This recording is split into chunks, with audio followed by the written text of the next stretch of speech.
चलो प्राणियों, जल्दी से उपस्थित हो जाओ सभी लोग।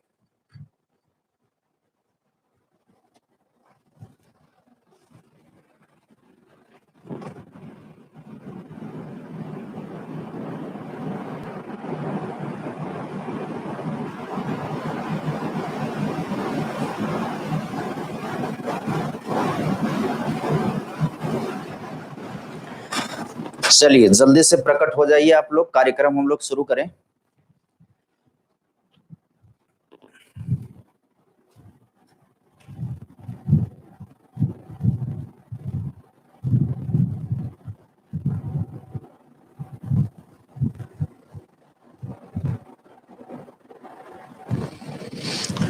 तो पढ़ना आज हम लोगों को कौन सा? उदाहरण प्रविधि पढ़ना हम लोगों को।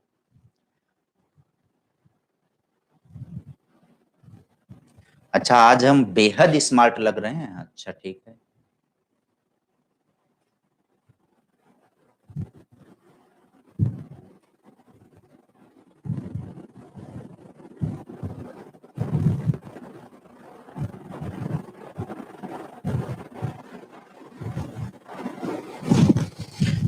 चलिए, तो उदाहरण प्रविधि हम लोग पढ़ा जाए।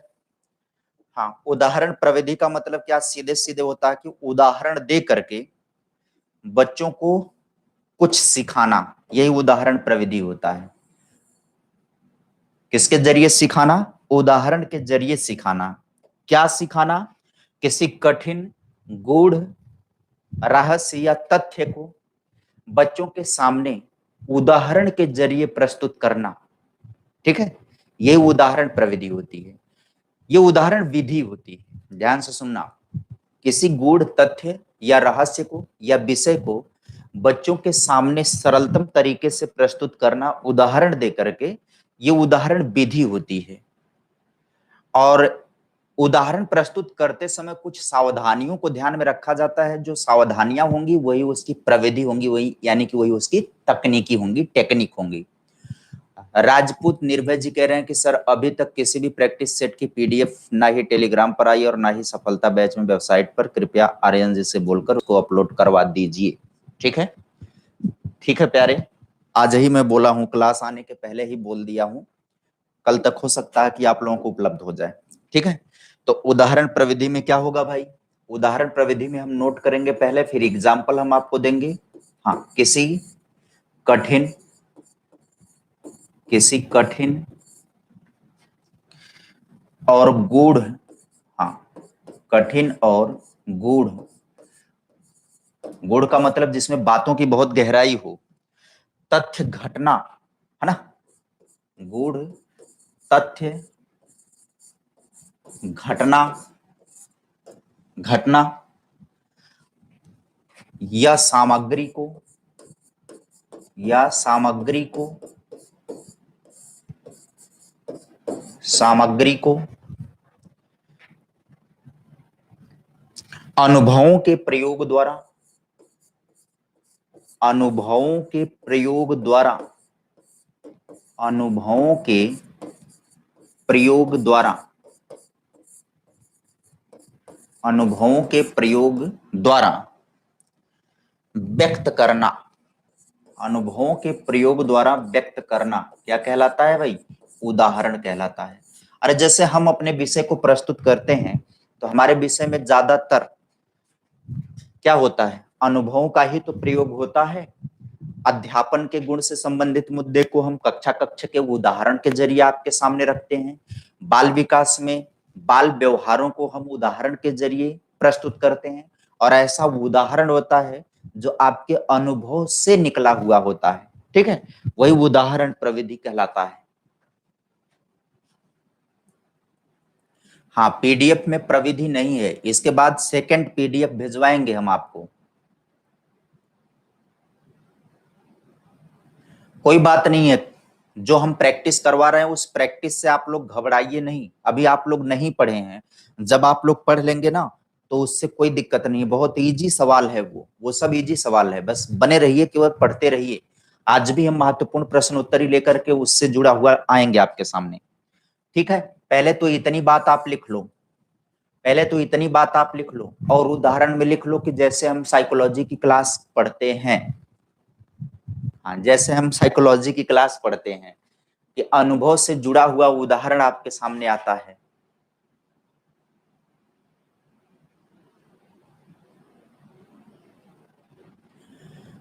कोई बात नहीं है, नहीं आता है तो ना आए, क्लास में बने रहेंगे, सीखेंगे।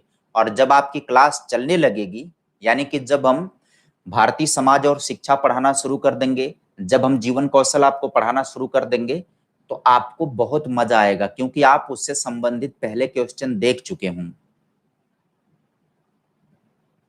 कोई बात नहीं है, रुचि कह रहे हैं कल कोई कुछ भी नहीं कर पाई, कोई बात नहीं है, नहीं कर पा रही हो तो कोई बात नहीं, चुपचाप केवल वीडियो को देखते रहो। जब आपका टॉपिक चलेगा तो आपको बहुत आनंद आएगा, क्योंकि आप उससे जुड़ा हुआ सवाल पहले ही देख चुके होंगे, तो समझ में बहुत आएगा। चलिए, यहां पर उदाहरण क्या नोट किया जाए, यहां पर उदाहरण ये नोट कर लिया जाए कि जैसे फॉर एग्जाम्पल में क्या लिया जाए, जैसे भगत सिंह की वीरता, साहस व बलिदान का उदाहरण दे करके लिख देता हूं। भगत सिंह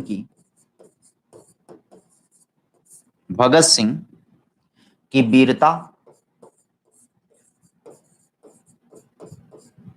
साहस एवं बलिदान का उदाहरण देकर, एवं बलिदान का उदाहरण देकर,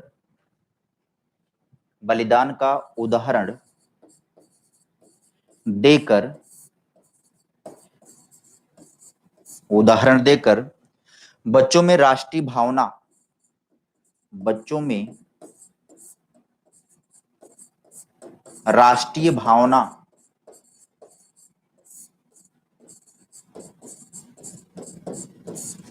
का विकास, राष्ट्रीय भावना का विकास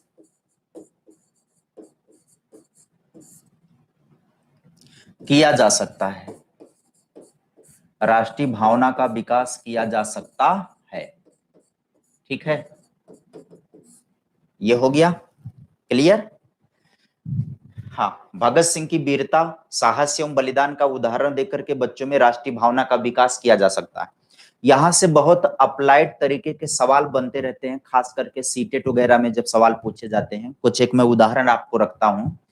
जैसे एक सवाल ये बनता है कि बच्चों में चोरी ना करने की आदत का सृजन करने के लिए, आदत का निर्माण करने के लिए सर्वोत्तम माना जाता है, तो विकल्प रहेगा कि उदाहरण देकर के समझाना।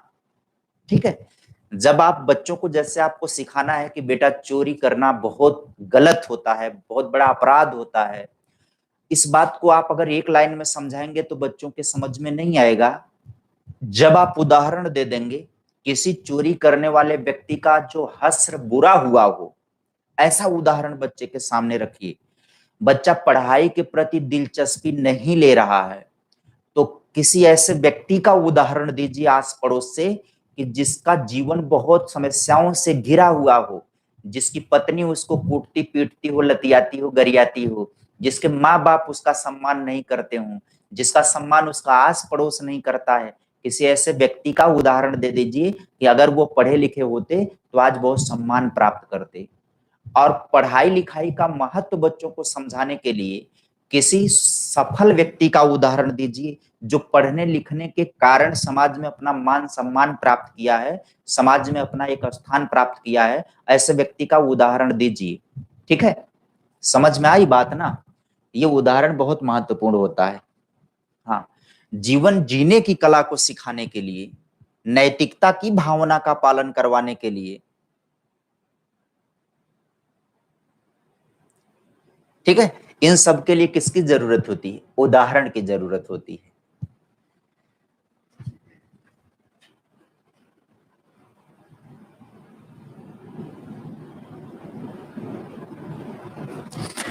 चलिए, अब एक चीज और यहां पर समझ लेने की जरूरत है। अभी तो हमने ये विधि आपको समझाई, हम पढ़ क्या रहे हैं?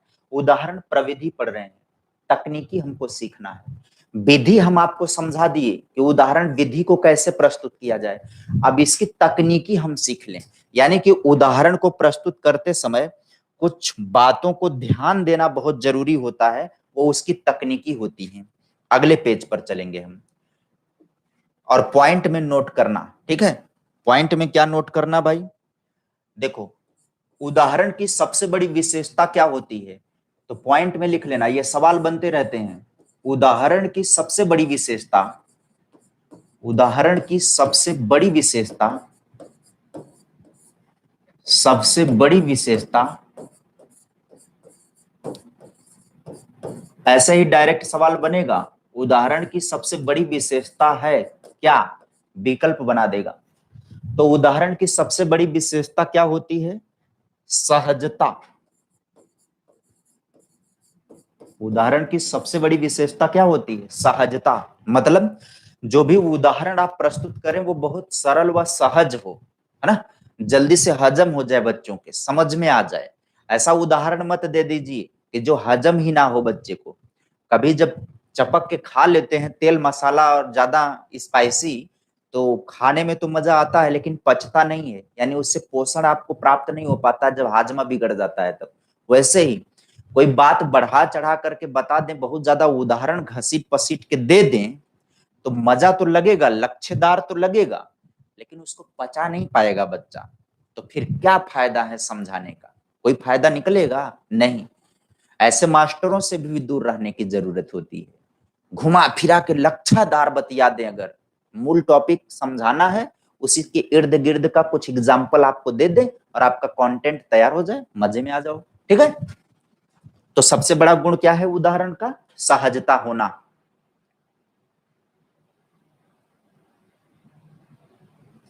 हाँ, उदाहरण सहज होना चाहिए, ये सवाल बनता है, ध्यान रखना।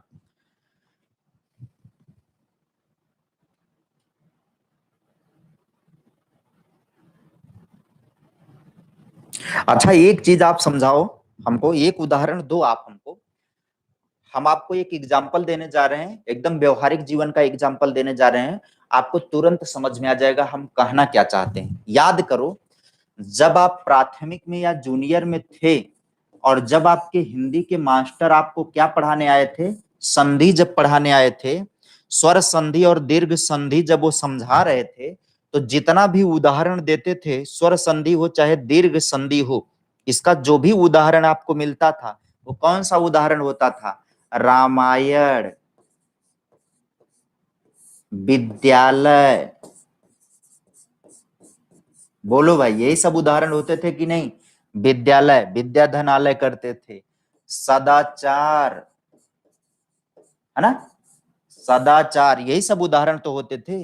देवालय, यही सब तो उदाहरण मिलते थे। देवालय, ऐसे शब्द बच्चों के सामने रखे जाते थे जिन शब्दों से बच्चे परिचित होते थे। बच्चे रामायण से परिचित होते थे, विद्यालय से परिचित होते थे, सदाचार से, देवालय से परिचित होते थे। ऐसे उदाहरण रखे जाते थे। अब बच्चा आसानी से संधि विच्छेद कर लेता था और आसानी से चीजों को समझ लेता था, है ना। वहीं पर यही की बात नहीं है, गुण गुण संधि जब पढ़ाने जाते थे तो क्या बताते थे, रमेश, सुरेश, महेश, यही ना बताया जाता था बाबू। बोलो आप लोग, जटिलता होती थी थोड़ी भी, एकदम जटिल नहीं होता था, आसानी से समझ में आ जाता था। क्योंकि रमेश, महेश, सुरेश, दिनेश, है ना, इन सबको हमारे इर्द गिर्द हम लोग देखते थे। अब वाले बच्चे जो पैदा हो रहे हैं, अब नए पीढ़ी में नए नए नाम दिया जा रहा है, क्लिष्ट क्लिष्ट नाम दिया जा रहा है। बताओ, सोचो उनको संधि विच्छेद पढ़ाने के लिए क्या करना पड़ेगा, उनका उदाहरण तो मिलबे नहीं करेगा, है ना। अब रिया है जैसे नाम, कोई बिटिया पैदा हो गई, रिया नाम रख दिए, करो संधि विच्छेद, कोई उदाहरण नहीं। बाद में भाषा कठिन हो जाएगी बच्चों की। भाषा सरल तब होती है जब भाषा का स्वरूप हमारे इर्द गिर्द हमारे जीवन में मौजूद होता है, तब वो सरल होती है। और हम उससे जितना ज्यादा दूर होते जाते हैं उतना वह हमारे लिए कठिन होती जाती है। पहले भाषा इसीलिए सरल थी कि नामों में बहुत सारी चीज होती थी, स्थान में बहुत सारी चीज होती थी, है ना, स्थलों और व्यक्तियों के नाम में लगभग भाषा का बहुत सा रूप आ जाता था। समास और संधि तो अक्सर उसी में मिल जाया करते थे। अब के बच्चों में कहाँ ऐसा हो पाएगा, गजब गजब का नाम होता है, कई बार तो नाम को कई बार याद करना पड़ता है ना। कई बार मुझे हंसी आती है कि यही जब आज के बच्चे बुजुर्ग होंगे तो बड़ा अजीब नहीं होगा, हाँ, जैसे कोई है रिया दादी हो जाएंगी जब, तो क्या नाम आएगा? रिया दादी। सोचो, कल्पना करो, कितना अजीब नहीं लग रहा है? चलो वो तो भी इंटरटेन के लिए हो गया। अब बताओ एक बात, हमारे समझ में तुम आप लोगों की समझ में बात बैठी कि नहीं बैठी? ये जो हम समझा रहे हैं कि उदाहरण की सबसे बड़ी विशेषता क्या होनी चाहिए?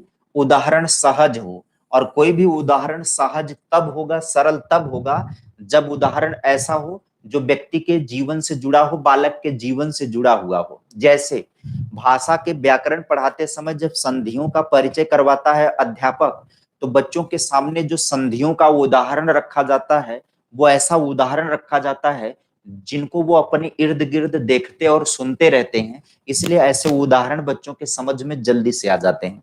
ठीक है, चलिए कुछ बातें और समझाता हूं।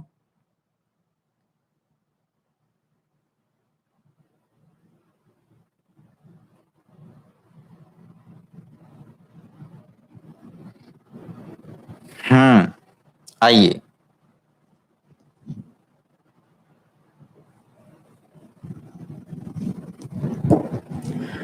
अब बात यह आ जाती है कि उदाहरण विधि का प्रयोग कैसे करें। उदाहरण विधि का प्रयोग कैसे करें, यही इसकी तकनीकी है। उदाहरण विधि का प्रयोग कैसे करें, जब हम ये सीखने लगेंगे प्रयोग कैसे करें, तब हम तकनीकी सीख रहे हैं। अब हम शिक्षण प्रविधि पढ़ रहे हैं, किसकी? उदाहरण विधि की प्रविधि हम पढ़ रहे हैं। जब हम तरीका सीखेंगे उदाहरण के प्रयोग करने का, पहला तो सरल व स्पष्ट भाषा में हो, है ना? पहली तकनीकी इसकी क्या है? सरल व स्पष्ट भाषा में हो। सरल व स्पष्ट भाषा में हो। उदाहरण किस में हो? सरल व स्पष्ट भाषा में हो। दूसरी चीज क्या है? विविधता हो। उदाहरण में क्या हो? विविधता हो। हाँ, विविधता हो। हाँ, डाइवर्सिटी भी पाई जानी चाहिए उसमें। मतलब बदल बदल के उदाहरण देना है। एक मुद्दे को समझाने के लिए एक उदाहरण, दूसरे मुद्दे को समझाने के लिए दूसरा उदाहरण। नहीं तो बच्चे कंफ्यूजन में आ जाएंगे कि यही चीज तो वहां भी है, यही चीज तो यहाँ भी है, तब वो कंफ्यूज हो जाएंगे, है ना? जैसे समास पढ़ाने जा रहे हैं आप, तो जो उदाहरण संधि में आप प्रस्तुत कर दिए हैं वो वहां पर तो ना प्रस्तुत करिए, है ना? फॉर एग्जाम्पल ये है। हाँ, इसके बाद है उदाहरण स्तरानुकूल होना चाहिए। उदाहरण कैसा होना चाहिए? स्तरा अनुकूल हो। स्तरा अनुकूल हो यानी कि जो स्तर बच्चों का हो, जो लेवल बच्चों का हो, उसी लेवल को ध्यान में रख करके उदाहरण प्रस्तुत किया जाए। सरल से कठिन और हाँ, सरल से कठिन, सरल से कठिन, ज्ञात से अज्ञात की ओर उन्मुख हो। ज्ञात से अज्ञात की ओर उन्मुख हो। अज्ञात की ओर उन्मुख हो। अज्ञात की ओर उन्मुख हो, है ना? हाँ, उन्मुख होने का मतलब किधर चले, किधर अग्रसरित होना चाहिए। तो उदाहरण देते समय इस बात का ध्यान रखिए कि आपका जो कंटेंट है, आपका जो विषय है, वो कैसे चले, सरल से कठिन की ओर, ज्ञात से अज्ञात की ओर चले। ठीक है? हाँ, और क्या होना चाहिए? बस इतना बहुत है, ये तकनीकी हो गई। यहां से सवाल डायरेक्ट पूछेंगे भैया कि उदाहरण विधि का प्रयोग करते समय एक अध्यापक के रूप में आपको कौन सी सावधानी बरतनी चाहिए, या उदाहरण विधि का प्रयोग करने में ध्यान देने योग्य बात कौन सी है, या उदाहरण विधि की कौन सी तकनीकी निम्न में से है। समझ में आ गई बात? तो ऐसे ही विकल्प बनाएगा आपके सामने। अब इसमें से अगर विकल्प आपको कई मिलते हैं तो कई विकल्प सही होंगे। एक सवाल में विकल्प ऐसा भी हो सकता है कि इनमें से सभी, और अगर इसमें से कोई एक बात विकल्प में मिलती है तो जो बात मिलती है वो बात सही हो जाएगी। चलिए, उदाहरण खत्म हो गया। अब हम लोग अगली प्रविधि कौन सी पढ़ लेते हैं? खेल प्रविधि पढ़ लेते हैं।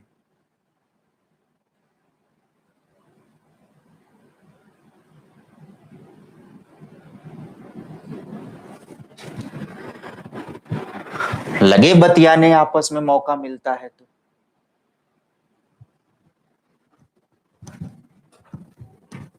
चलिए आगे बढ़ेंगे। कौन सी पढ़ेंगे हम लोग अगली विधि? खेल। हाँ, खेल विधि हम लिख रहे हैं, इसकी तकनीकी को आगे हम समझाएंगे। जब हम ये समझाएंगे कि खेल विधि में ध्यान देने योग्य सावधानियां या खेल विधि का प्रयोग कैसे करें, तब वही तकनीकी समझाएंगे। ठीक है, एक बार फिर से आप सभी को सूचित कर दें कि एक बार फिर से 8 बजे हम लाइव मिलेंगे यूट्यूब पर आपको प्रैक्टिस सेशन के साथ। फिलहाल यहाँ पर पढ़िए पहले खेल विधि, है ना। खेल विधि में क्या है भाई, सबसे पहले एक परिभाषा हम रख देते हैं किसकी, पहले तो एक पॉइंट लिख देते हैं। क्या पॉइंट लिखेंगे, खेल एक स्वाभाविक क्रिया है, खेल एक स्वाभाविक क्रिया है, स्वाभाविक क्रिया है।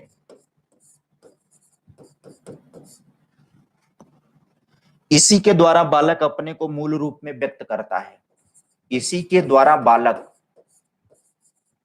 इसी के द्वारा बालक अपने को, इसी के द्वारा बालक अपने को, अपने को मूल रूप में व्यक्त करता है, मूल रूप में व्यक्त करता है। इसी के द्वारा बालक अपने को मूल रूप में व्यक्त करता है। अब बात को समझ लो आप लोग ध्यान से, देखना हमने लिखवाया क्या कि खेल एक स्वाभाविक क्रिया है, लिखवाया है कि नहीं। स्वाभाविक क्रिया का मतलब है कि जिसको हमें सीखने की जरूरत नहीं होती है, जो जन्मजात हमको प्राप्त होता है। खेलना एक स्वभावगत क्रिया होती है और केवल हम मनुष्यों की ही नहीं अपितु सभी जंतुओं में खेलने की स्वाभाविक क्रिया पाई जाती है। कभी कुत्ते को देखना, उसकी मम्मी जो पिल्ले की मम्मी होगी, जब बच्चा क्यूट सा एकदम होता है बेबी और धूप निकली हुई है ना, और खाने पीने के बाद मस्त है, तो कई बार अटखेलियां खेलते हैं बच्चे, छोटे छोटे बच्चे आएंगे बड़े कुत्ते से, मजाक मजाक में काटना और काट करके भागना, छेड़ना और छेड़ करके भागना, किसी कपड़े को लेकर के एक दूसरे की तरफ खींचना, जैसे रस्सा कस्सी का खेल कर रहे हो सब। वो मुंह में फंसा के इधर खींच रहा, वो मुंह में फंसा के उधर खींच रहा, वो लेके भाग रहा उधर, वो उसको दौड़ा करके पकड़ने का प्रयास कर रहा, वो गुलाटी मार करके उससे कल्टी मार करके निकल रहा है। ये सब देखे हो ना, प्राणी व्यवहार का अध्ययन ही मनोविज्ञान है। ये सब देखा करो तो ऑब्जर्व किया करो क्यों ऐसा करते हैं वो लोग, क्योंकि खेलना एक स्वाभाविक क्रिया है और यह सौभाग्य केवल हम मनुष्यों को ही प्राप्त नहीं हुआ है, बल्कि सभी प्राणियों को प्राप्त हुआ है। अब इस खेल के माध्यम से फायदा क्या होता है, क्यों एनर्जी वेस्ट करते हैं वो कुत्ते के बच्चे और कुत्ते के मम्मी पापा, क्यों एनर्जी वेस्ट करते हैं, उसकी पूरी पीढ़ी इकट्ठा हो जाएंगी, 5 7 8 ठू बच्चे होंगे, 1 2 ठू गार्जियन होंगे, 1 2 ठू बुजुर्ग भी चश्मा लगा के बगल में बैठ के ध्यान से देखेंगे, उनका किसी भी तरीके का इन्वॉल्वमेंट नहीं होता उस खेल में। लेकिन अगर मामला अरुझ जाता है ज्यादा, खेल खेल में क्रोध में आ जाते हैं, जब बच्चे लड़ाई करने लगते हैं, काटने पीटने लगते हैं भूख भूख करके एक दूसरे को, तब वो बुजुर्ग महोदय उठते हैं और डांट डपट के सबको बैठा देते हैं, चलो आज का खेल रहने तो हो गया, खत्म करो। अच्छा, ये खेल क्यों होता है, क्यों एनर्जी वेस्ट कर रहे हैं वो सब, सीखते हैं उसी के जरिए शिकार को पकड़ना और खतरों से बचना। कुत्ते का पिल्ला जो है ना, उसके मम्मी पापा खेल खेल में वो सब क्रियाएं सिखा देते हैं। वैसे ही हम मनुष्य में भी, आप कहोगे कि गुरु जी कुत्ते का उदाहरण देकर के तब मनुष्य पर आ रहे हैं, सब उदाहरण दे रहे हैं, वो वाला हम लोग देखते हैं और बड़े दिलचस्पी से देख लेते हैं कई बार। वैसे ही हम लोग भी खेल खेल के जरिए बहुत कुछ सीखे हैं, सामाजिक चतुराई, सामाजिक भावना, सामाजिक गुण, नैतिकता हो गई, बहुत सारी चीजों को हम लोगों ने खेल के जरिए बचपन में ही सीख लिया। इसीलिए पहला पॉइंट हमने लिखवा दिया कि खेल एक ऐसी स्वाभाविक क्रिया है जिसके जरिए बालक अपने मूल रूप में व्यक्त होता है, जो उसका अंदर है वो बाहर प्रकट हो जाता है। ठीक है, अब यहां पर एक परिभाषा नोट करने लायक है, ह्यूजेज एंड ह्यूजेज के अनुसार। कौन है, ह्यूजेज एंड ह्यूजेज, ये क्या कहते हैं,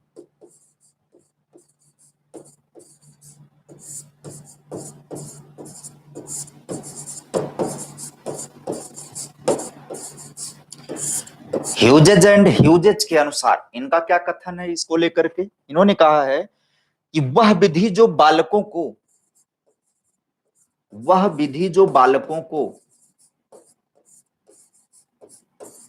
जो बालकों को वह विधि जो बालकों को उसी उत्साह से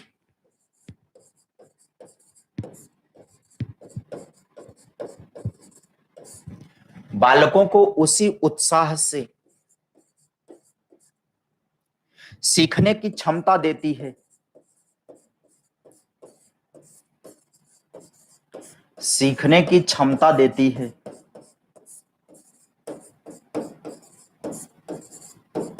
सीखने की क्षमता देती है जो उनमें स्वाभाविक रूप से पाई जाती है, जो उनमें स्वाभाविक रूप से पाई जाती है,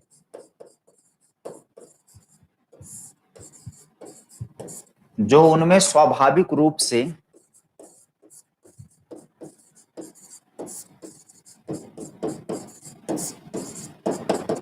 पाई जाती है। ठीक है, हाँ, ये कौन सी विधि कहलाती है? खेल विधि कहलाती है या क्रीड़ा विधि कहलाती है।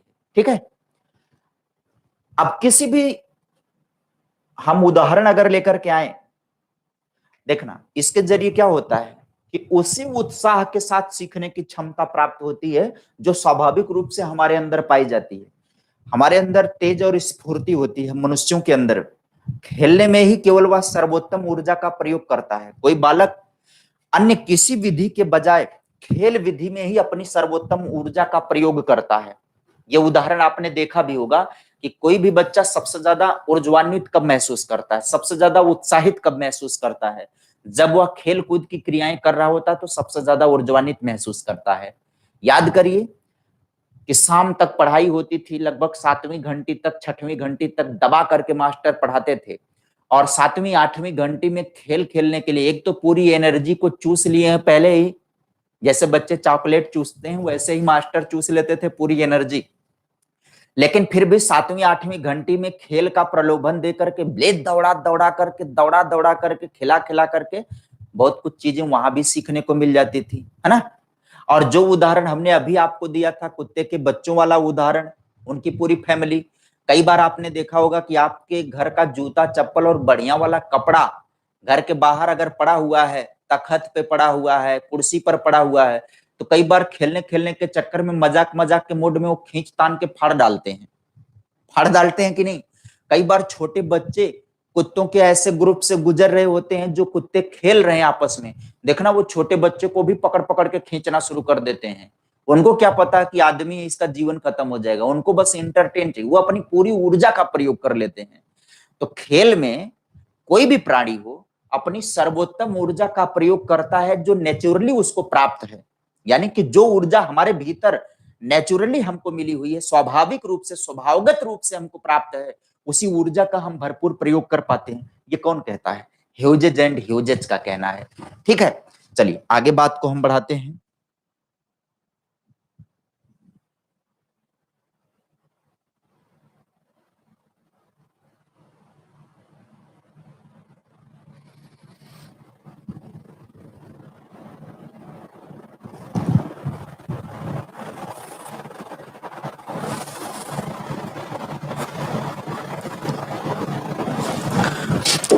अब एक पॉइंट हम लिख लेते हैं आपके सामने, एक पॉइंट और लिख देते हैं। क्या है कि यह विधि जो है, बहुत ही महत्वपूर्ण पॉइंट हम नोट कर रहे हैं, यहां से सवाल बनते रहते हैं, ध्यान रखना। यह विधि परंपरागत शिक्षण को नवीन दिशा देती है।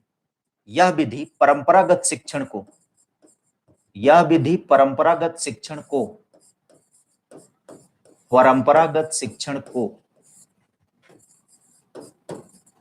नवीन दिशा देती है। परंपरागत शिक्षण को नवीन दिशा देती है। फिल इन द ब्लैंक के रूप में यह सवाल बन सकता है, ध्यान से सुनना। जहां पर हम कैन बी की संभावना को दर्शाएंगे, दिमाग में बैठा लेना है। यह विधि परंपरागत शिक्षण को नवीन दिशा देती है। तो कई बार ना सवाल ऐसे बन जाएगा, fill in the blank type का बन जाता है, जैसे यहां पर क्या कर देगा, डैश डैश डैश कर देगा ऐसे, और लिखेगा कि परंपरागत शिक्षण को नवीन दिशा देती है। अब विकल्प में लिख देगा खेल विधि, उदाहरण विधि, कहानी कथन विधि, ऐसे करके दे देगा विकल्प में। तो सबसे ज्यादा संभावना होती है किसमें? परंपरागत विधि को, परंपरागत विधि का मतलब है जो सदियों से चली आ रही विधि है, पढ़ाने का जो सबसे प्राचीन तौर तरीका है, जो हमारे पूर्वजों ने भी प्रयोग किया और तब से लेकर के अब तक चली आ रही जो विधि है, वही परंपरागत विधि होती है। लेकिन उस परंपरागत विधि को एकदम नवीन बनाना है, तो उस परंपरागत विधि में खेल को जोड़िए, और जब खेल को जोड़ देंगे तो वो चीजें अपने आप सीखने को आ जाएंगी। अब उदाहरण समझो, जैसे जैसे गणित की शिक्षा देना यह परंपरा से चला आ रहा है। जोड़ घटाना गुणा भाग या गणित की सरल संक्रियाएं परंपरागत तरीके से हम सीखते चले आ रहे हैं, बहुत प्राचीन समय से हम सीखते चले आ रहे हैं। इसके सीखने और सिखाने का तरीका बहुत पुराना है, लेकिन अगर इसके पढ़ाने में खेल और क्रिया को शामिल कर दिया जाए तो नवीनता पैदा हो जाएगी। क्या पैदा हो जाएगी? नवीनता पैदा हो जाएगी। अब जैसे हम जमीन पर बॉक्स बना करके सम और विषम संख्याओं को बच्चों की जानकारी दे सकते हैं, हम कॉलम बना दें सम और विषम संख्याओं, सभी संख्याओं को लिख दिया जाए, है ना।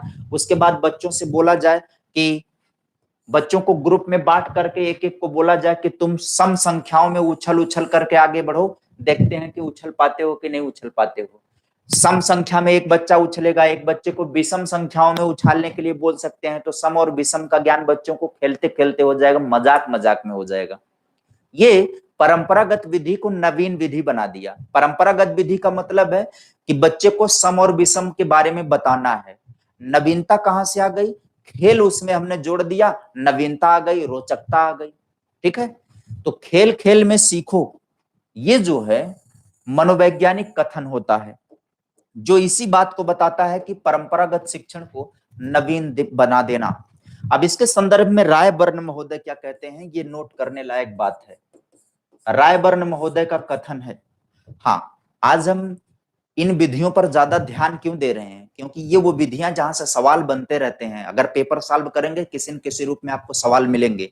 अब रायबर्न महोदय का क्या कहना है, यह हम लोग लिख लेते हैं, परिभाषा एक प्रकार की, इनका कथन एक प्रकार का नोट कर लेंगे, है।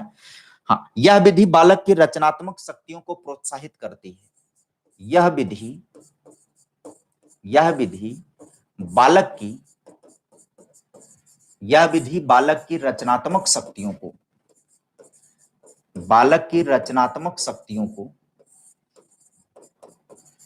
यह विधि बालक की रचनात्मक शक्तियों को प्रोत्साहित करती है। बालक की रचनात्मक शक्तियों को प्रोत्साहित करती है। बालक की रचनात्मक शक्तियों को प्रोत्साहित करती है। सामाजिक गुणों को विकसित करके सामाजिक गुणों को विकसित करके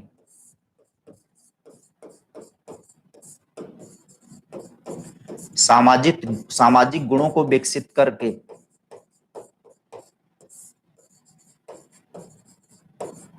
सामाजिक गुणों को विकसित करके समूह प्रवृत्ति का समूह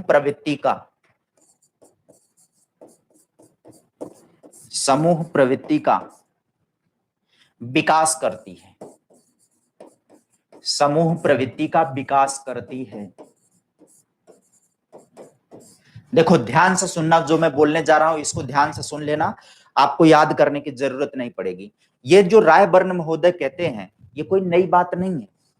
रायबर्न महोदय जो कहते हैं ये कोई नई बात हमारे लिए नहीं है, बस इन्होंने ऑब्जर्वेशन किया और उसको लिख दिया। अब हम आपको समझाते हैं ऑब्जर्वेशन कैसे किया। देखो, कह रहा कि खेल विधि बालक की रचनात्मक शक्तियों को प्रोत्साहित करती है और सामाजिक गुणों को विकसित करके समूह प्रवृत्ति का विकास करती है। समूह प्रवृत्ति का विकास करने का मतलब है कि बच्चों को समूह में रहने की आदत डालती है खेल विधि। समूह में कोई क्यों रहेगा, कैसे रहेगा, समूह कैसे संभव हो सकता है? अगर समूह में मित्रता है, प्रेम है, सहयोग है, सद्भावना है, परोपकार है, ये गुण अगर रहेंगे तभी तो समूह समूह रहेगा, अन्यथा समूह समूह कहां रह पाएगा। अच्छा, ये कोई नई घटना भी नहीं है। जब आदिमानव सभ्यता में लोग थे, हमारे पूर्वज जब आदिमानव सभ्यता में जी रहे थे, तो शायद उन्होंने भी समाज का निर्माण ऐसे ही किया, क्योंकि जो आखेट कर रहे थे वो शिकार करने के लिए, जो शिकार करना यद्यपि उनके भरण पोषण का वही माध्यम था, वो अपने पेट को भर सकते थे उसके माध्यम से, लेकिन वो शिकार करना एक प्रकार का मनोरंजनात्मक कार्य भी था, एक प्रकार की खेल और क्रीड़ा क्रिया भी थी वो, कि वो पहले तो पेट भरने के लिए अलग अलग अकेले अकेले में शिकार करने की प्रक्रिया चलती थी, फिर धीरे धीरे धीरे धीरे शिकार करते करते किसी दिन इन्वॉल्वमेंट बढ़ गई होगी किसी व्यक्ति की, जैसे हम अकेले शिकार कर रहे हैं और हम बहुत परेशान नजर आ रहे हैं, कोई दूसरा देख रहा है, उसने हमारा सपोर्ट कर दिया, धीरे धीरे ऐसे ऐसे समूह की भावना विकसित हो गई और लोग समूह में रहने लगे, कबीले में रहने लगे, समाज का निर्माण होने लगा, सामाजिक गुणों को सीखने लगे, इसलिए संगठित हो गए सब। और चूंकि विवेक ज्यादा था, तंत्रिका ज्यादा विकसित थी मनुष्य की, इसलिए अपने अनुभवों को स्टोर करते गए ये लोग। सबसे ज्यादा अनुभवों को स्टोर करने की क्षमता हम मनुष्यों को प्राप्त है। बाकी सभी जानवरों में भी यही पाया जाता है। एक अकेले जानवर कोई शिकार कर रहा है अगर, तो दूसरा शिकार छोड़ करके भागने का प्रयास करेगा, नहीं तो शिकार को साथ में मारने का प्रयास करेगा, मिल बांट करके खाने का प्रयास करेगा। अब उनमें विवेक और भावना उतनी ज्यादा नहीं पाई जाती जितनी हम मनुष्यों में पाई जाती है। तो ये नई बात नहीं है बाबू, ये पुरानी बात है कि मनुष्यों ने रचनात्मक शक्तियों को प्रयोग में लाया, शिकार किया, समूह बनाना शुरू कर दिया, वहीं से फिर धीरे धीरे वह उनका ग्रुप में जाना और शिकार करना एक प्रकार का मनोरंजन हो गया और भोजन भी हो गया। धीरे धीरे सभ्यता का विकास वहीं से होता चला गया। फिर दया भावना विकसित होने लगी दूसरे प्रकार के जीवों के प्रति भी, तो भोजन का माध्यम अन्य तरीके का भी तलाशना शुरू कर दिया, धीरे धीरे आधुनिकता आना शुरू हो गई। ठीक है, तो ये कोई नई बात नहीं है। अच्छा, अभी मान लो क्लास के ही बच्चे हैं, क्लास के ही बच्चे हैं मान लो, इसी में से कई लोगों का नाम उदाहरण के रूप में रख लो, और ये सभी बच्चे आपस में टिन्न फुन्न कर लिए हैं, गाली गलौज छोड़ हो गया है, लड़ाई झगड़ा आपस में हो गया, बोलचाल बंद है, मुंह फुला के इधर उधर बैठे हैं, ले कट्टी हम तुमसे नहीं बोलेंगे, ले बाबू कट्टी, दिन भर में 3 बार पूछना, हम तो तुमसे कट्टी लिए हैं ना, नहीं ना बोलना है, नहीं। तो एक प्रकार का विद्रोह पैदा होता है बालकों के अंदर, वो एक दूसरे को नुकसान पहुंचाने का प्रयास करने लगते हैं, असामाजिकता का गुण पैदा होने लगता है। ऐसे माहौल को खत्म करना है अगर, तो सभी बच्चों को इकट्ठे क्रीड़ा स्थल पर ला करके कोई खेल करवा दो। अब खेल में प्रतियोगिता की भावना पैदा हो जाएगी, और जब खेल खत्म हो जाएगा तो जिन बच्चों में आपस में नाराजगी होती है ना, वो बच्चे तुरंत आपस में समझौता कर लेंगे, मित्रता फिर से प्रगाढ़ हो जाएगी।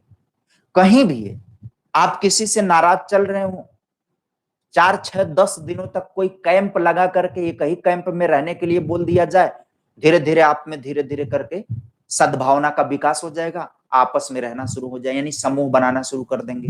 तो इससे सामूहिकता का विकास होता है, यानी कि समूह की प्रवृत्ति का विकास होता है। और केवल इतना ही नहीं, शारीरिक, मानसिक, सामाजिक, आध्यात्मिक शक्तियों का विकास कर व्यक्तित्व को संतुलित करती है यह विधि। इसी में बात को आगे लिख लेना, शारीरिक, मानसिक, सामाजिक और आध्यात्मिक शक्तियों का विकास करके व्यक्तित्व का संतुलन बनाती है कौन सी विधि? खेल विधि।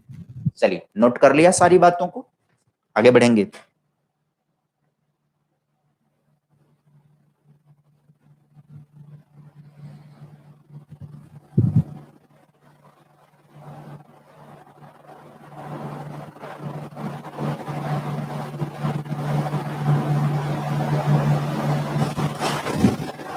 ठीक है, बस इतना ही बातें हो गई।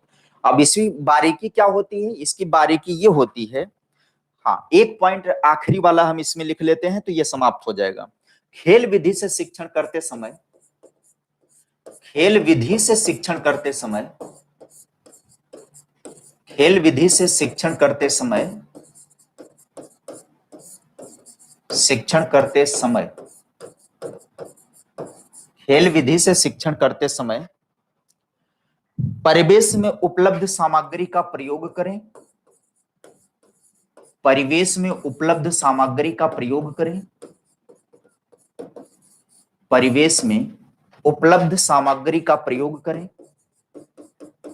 सामग्री का प्रयोग करें, प्रयोग करें।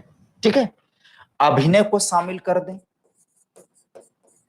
अभिनय को शामिल करें, अभिनय को शामिल करें, अभिनय को शामिल करें। तो शिक्षण क्या हो जाएगा, जीवन से सहसंबंधित हो जाएगा। तो शिक्षण क्या हो जाएगा, जीवन से सहसंबंधित हो जाएगा। चलिए, तो समाप्त हो गया भाई। अब हम समूह चर्चा विधि हो गया, प्रयोगात्मक विधि हो गई, यानी कि इसके अलावा जो बची हुई विधियां हैं, उन बची हुई विधियों की जानकारी आज नहीं करवाएंगे, क्योंकि अभी शुरू करेंगे तो एक विधि समाप्त नहीं हो पाएगी। पूरी उसकी चर्चा जब हम करेंगे तो वह विधि आपकी समाप्त नहीं हो पाएगी। मिलेंगे कल, इससे आगे हम कंटिन्यू करेंगे। ज्यादा जोर हमने इसलिए आज दे दिया दो ही विधियों पर, क्योंकि ये बहुत परीक्षा के दृष्टि से महत्वपूर्ण होते हैं। यहाँ से अंदर से क्वेश्चन निकलता है, ठीक है, अंदर से क्वेश्चन निकलता है, इसलिए हमने ज्यादा जोर दे दिया। और एक बार फिर से हम आपको सूचित कर दे रहे हैं, 8 बजे यूट्यूब पर, ठीक है, एक बार फिर से मुलाकात होगी और भारी संख्या में आप आइए, आपका स्वागत रहेगा। हमारा भी मनोबल बढ़ेगा, आपका भी मनोबल बढ़ेगा। 30 महत्वपूर्ण सवाल हम लोग देखेंगे एक बार फिर से 8 बजे यूट्यूब पर। जितनी ज्यादा संख्या हो सके उतनी ज्यादा संख्या को बुलाइए, आमंत्रित करिए, ताकि हमको कुछ इंटरटेन हो संख्या को देख करके, ठीक है। मिलते हैं 8 बजे और विधियों और प्रविधियों की चर्चा फिर अगले दिन आगे बढ़ेगी।